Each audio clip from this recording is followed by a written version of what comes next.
બાળક એની જિમ્મેદારીમાં ના રહે ને ત્યારે માતા પિતાને દુઃખ લાગે. મીરભાઈ, સદબુદ્ધિ હું આલું, પણ સદબુદ્ધિનો ઉપયોગ કરશે કે નહીં? અત્યારે આપણી બધી સદબુદ્ધિ જ હતી ને.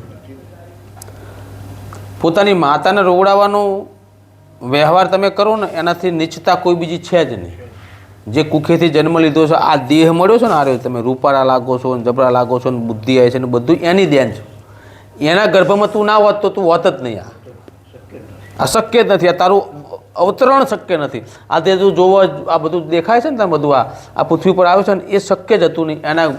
એના ઉદરની અંદર જો તું ના હોત તો તારું અસ્તિત્વ એના થકી ટકેલું છે. જે અસ્તિત્વ આપનારું છે ને, એ પ્રથમ ભગવાન છે. અમીરભાઈ, જેનાથી આપણું અસ્તિત્વ જન્મ્યું છે, એ પ્રથમ ભગવાન છે. એનો ક્યારે દિલ દુખાવવું નહીં, આવું તમને સ્પષ્ટપણે સલાહ આપું છું અમે.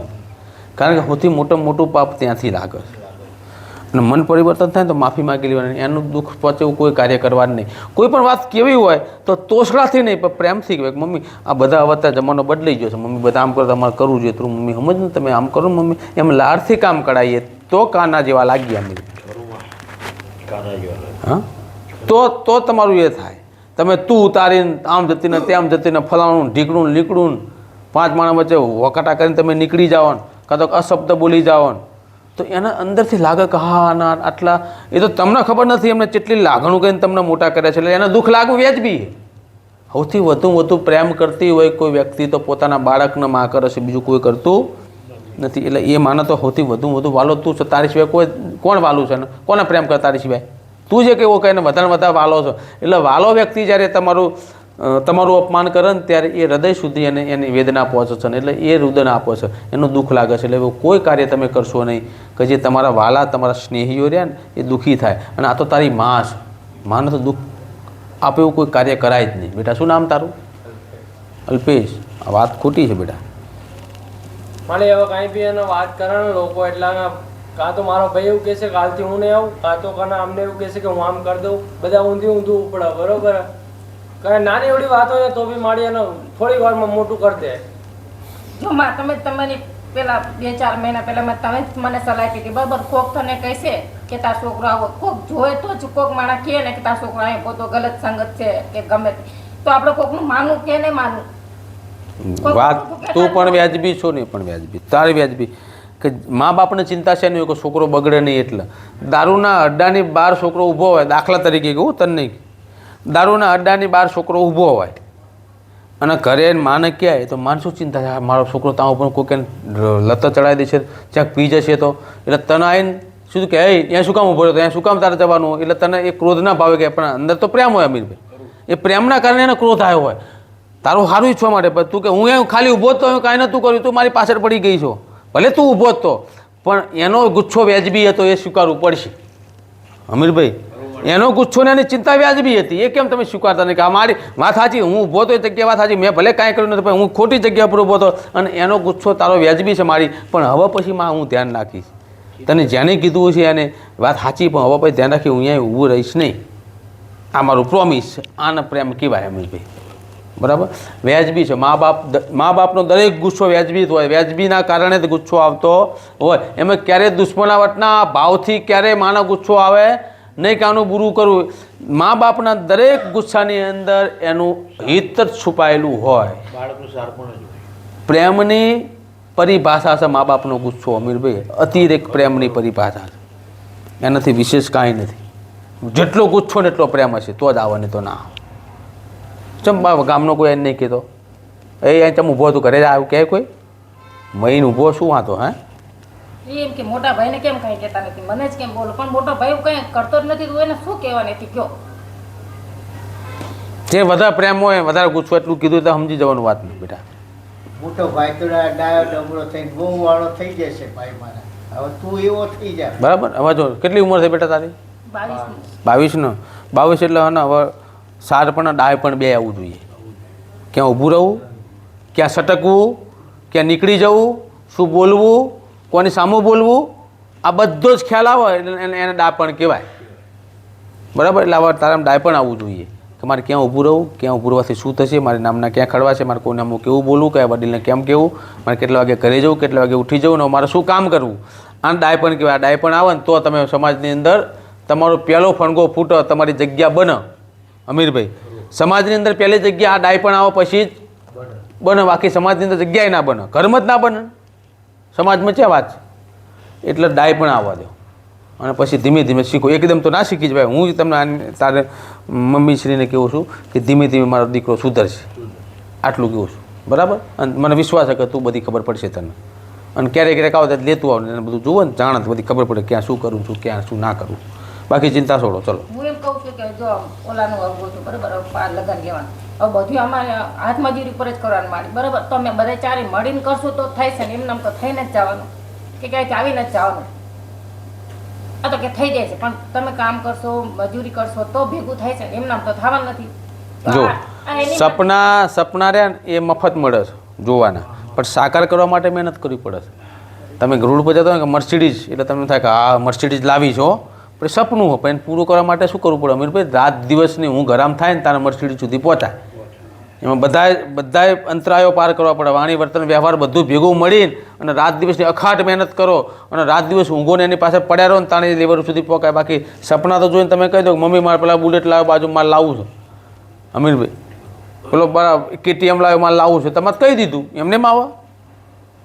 સપનું તારું સપના તો ઘણા બધા હોય, પણ એને પૂરા કરવા માટે એકવાર કરી જુઓ તમે.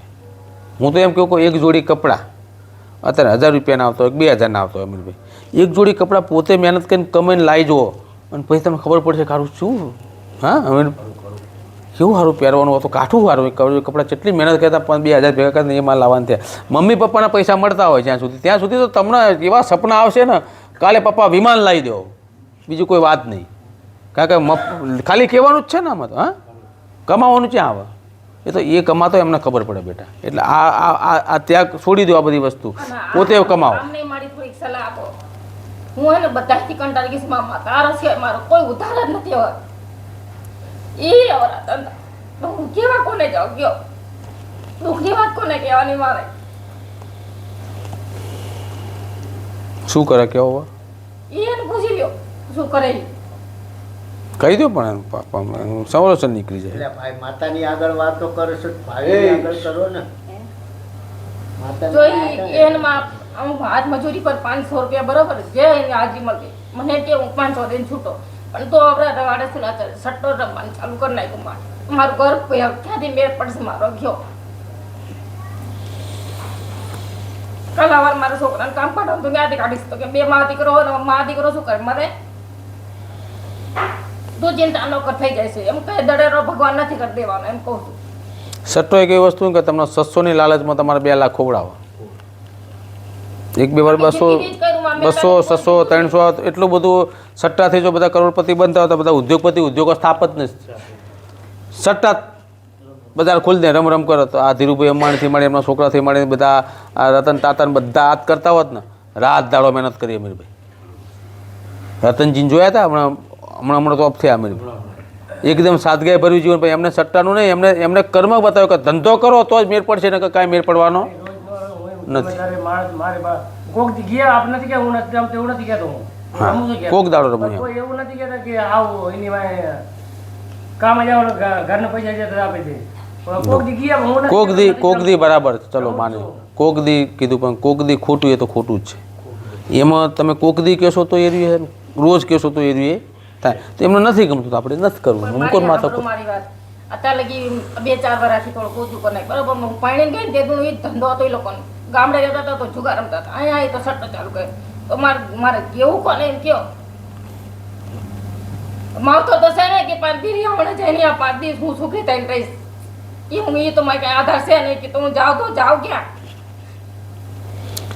એક મનથી વિચારો. સટ્ટો ને બધું રમવાનું જે ટેવું છે ને કુટીઓ તમારી નાનપણથી બધી છોડી દો અને કંઈક તમારો એ શક્તિ રહે ને ધંધા તરફ વાળો, કંઈક સારા વિચાર તરફ વાળો, તો જ તમારો ઉદ્ધાર થશે. નહીં તો આ પાઈ પેઢીમાં ઉતરશે, પછી છોકરા સટ્ટા રમશે કાલ, એનું જ હાલું જાય. આમાંથી નીકળો રામ. બસ મારે આ જ જોતું હતું. હવે પછી મારે કને પ્રશ્ન આવવો જોઈએ નહીં. મારે બીજું કાંઈ સાંભળવું નથી હવે. રોજ રમતો હતો ને ક્યારે રમતો હતો ને કેટલા હારી ગયો કશું જ નહીં. હવે પછી નહીં આવે બસ. હવે તમને મારી થોડું બોલ. હવે તમને પૂછવામાં નહીં આવે, અમે આ બેનને જ પૂછીશું. બરાબર? હા ભણો તમે. આજ પછી ગમે તેને પૂછી લેવું. નહીં બસ તો આ બેન મને વિશ્વાસ છે ખબર નહીં થાય. કારણ કે તકલીફ એમને જ છે. નો આવે મારી મારે અમને નથી, અમને તકલીફ આમને જ. ઘરું કપાઈએ નો આવે બીજો પ્રશ્ન. બસ બસ. આખો દી બાપુ કડિયા કામ કરીને આખો દી મહેનત બસ પતી ગયો. વાર્તા પૂરી થઈ ગઈ, વાર્તા પૂરી થઈ ગઈ. અત્યારે લગી કદાચ તમે મારા વચન ઉપર છો ને કાલ દંચડે તમારો દહકો આવે કોને ખબર છે? તમને ખબર છે? હું તમારી તાવતી હોય માતા તાવ બધા આવત આવત. મારા વચનમાં કેટલા પછી ક્યારે શું બને છે ને કોઈને ખબર ના પડે. એકવાર બોલું કે બીજું ન બોલવું, એમાં એ લોકો બસ બસ બસ. રામ વચન એક હોય. રામ મને તો ખાલી તમારો જ આધાર છે બાકી લાજ રાખો તાર મળ્યો. તાર જેવું ઉતારે દુનિયામાં જે હોય તે લાજ રાખી છે ને રાખીશ બેટા. રાખી છે તો બરાબર. રાખી જ મળ્યું. બધું સારું થઈ તમારે જેવા જ સપના છે ને બધા પૂરા. તમારા ભરોસે આવો જે બી લઈ જવાનું તમારે જ લઈ જવાનું મળે આગળ બી. જો બેટા મેં મહેનત કરીશું પણ બરકત મેં તને ડાયપણની વાત કરીને એ સમાજમાં જગ્યા બને એવું ડાયપણ રાખ. અને 22 વર્ષનો થયો હશે બરોબર. તું ભણતો ના હોય ને કદાચ કંઈ કરતો તો સાઈડ બિઝનેસમાં કંઈક ઇન્કમ કર. ગાર્મેન્ટ લાઈન બસ તો એની અંદર આગળ વધ. અને દિમાગ એક જ વસ્તુની પાસે દોડાવવાનું શું કરવાથી પૈસા કમાવાશ, શું કરવાથી કયું આ જ ધંધો. નાઇટમાં બી મળે ને તો બી જતો રહું. કેમ કે હવે ખબર પડી ગઈ કે મારા ભાઈનું કામ અમારે જ કરવાનું. બરોબર.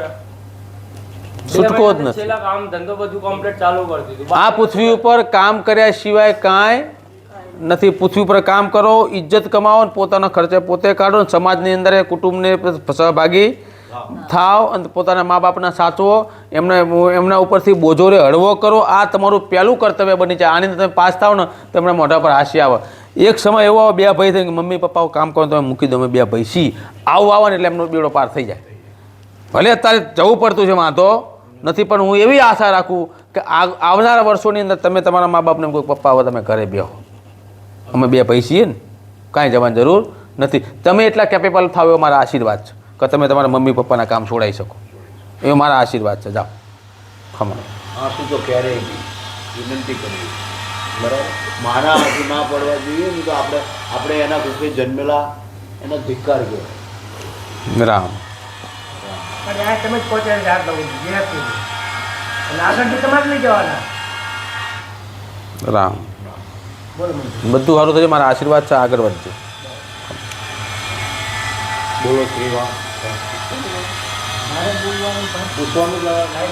મારી જેવી આ વાણિયાની વસ્તીને અમને બધાને સદબુદ્ધિ આપ. જેને લેવી છે લે છે, બાકી કશું કોઈ લેતું નથી. વાણિયા એક જ છે, વાણિયા આખી દુનિયામાં. સાચી વાત કરી. બરાબર. એ જે લે એ લે ને કાંઈ બેસતો હોય નહીં ના લે ને શું કરવાનું? ખુલ્લું પડે મેદાનમાં ના લે શું કરવું? શું કરવું? હા, પણ મેં જ છે ને માટો મફતમાં આપો. કોઈ ના લેવું છે. ઉડેમાં અમે શું કરીએ? હવે થાક્યા. હવે તમારી આગળ આવ્યા.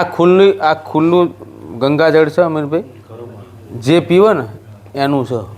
બાકી કોઈ પરાણે નસીબે આપણે કઈ પીવડાવવા જવું નથી. નથી. બરાબર. બરાબર. અને આનંદ કરો. આવો મોકો રવિવાર આવો એટલે તમારે તો એમ થાય કે બ્રહ્માંડની અંદર સ્વર્ગ ક્યાંય જોવા જવા નથી. આ રહ્યું જ છે. આનંદ લો. એનાથી મોટું કોઈ સ્વર્ગ નથી. ખમા. કમાઓ. બરાબર. પૂછવાનું ભાઈ હવે કાંઈ પૂછવું નહીં. દયા ભાવ રાખી છે રામ. મારી ખમા. બોલ્યા કરે છે ને અમે અમારી રીતે ઉલળ્યા કરે. બોલ્યા કરે છે. બરાબર. બોલો શ્રી વાણવટી વસ્તી સિકોતેર. વાત. અમારી ઉંમર નથી. જે કહેતા હોય ના ના એ તો મને તો પૂરો વિશ્વાસ છે. મને આશીર્વાદ જ છે તમારે. જે ઉધાર નથી દુનિયા ગમે તે ફરું. હા હાલો.